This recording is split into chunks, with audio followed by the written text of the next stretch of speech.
Cancer వస్తే దాన్ని పూర్తిగా నయం కాదు. కేవలం ఇప్పుడు చేస్తున్నది ఉపశమనం మాత్రమే.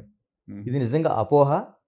లేకపోతే నిజంగా కొనసాగుతున్న ఇష్యూనా? మీరు అడిగిన ప్రశ్న చాలా రెలవెంట్. ఎందుకంటే ఇది పెద్ద అపోహ. ఓకే. అంటే నేను మిస్‌గైడ్ చేయాలని ఆశపడతలేదు. బిగ్ టీవీ ప్రేక్షకులకు ప్రత్యేకంగా నా యొక్క మనవి ఏంటంటే, ప్రతి క్యాన్సర్ నయమైపోతుంది. ఎవరికీ ఏం కాదు నేను మెసేజ్ ఇవ్వటం. ఓకే. అలాగని చెప్పి క్యాన్సర్ వస్తే జీవితం క్యాన్సల్ అనేటువంటి భావన ఈ రోజుల్లో కూడా చాలా మందిలో ఉంది. హ్మ్.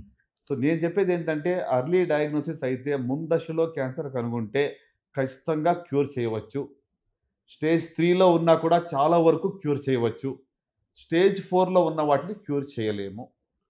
సో ఏ స్టేజ్‌లో జబ్బు కనుగొంటాం అనేది రిజల్ట్‌కి ఆధారపడి ఉంటుంది తప్ప, మనం ప్రతి జబ్బు కూడా ఇంక అంతే అని చెప్పి రైట్ ఆఫ్ చేసేది అస్సలనే తప్పు. అలాగనుకుంటే ఇప్పుడు ఎన్ని వేల ఆపరేషన్స్ లాస్ట్ 20 ఇయర్స్‌లో చేస్తుంటాము. అందులో అందరూ బతుకున్నారు, అందరూ బాగున్నారంటే లేదు. ఓకే. అడ్వాన్స్ డిసీజ్ ఉన్న వాళ్ళు బాగోలేరు. ఎంతోమంది మరి చనిపోయారు. కానీ నయమైన వాళ్ళు, క్యూర్ అయిన వాళ్ళు ఎక్కువ శాతం ఉన్నారు. ఎర్లీ డయాగ్నోస్ ఉన్న వాళ్ళందరూ కూడా ఆల్మోస్ట్ 90% కన్నా ఎక్కువ ఎర్లీ డయాగ్నోస్ అయిన వాళ్ళు సర్వైవ్ అవుతా ఉన్నారు. ఓకే. నార్మల్ లైఫ్‌తో ఉన్నారు.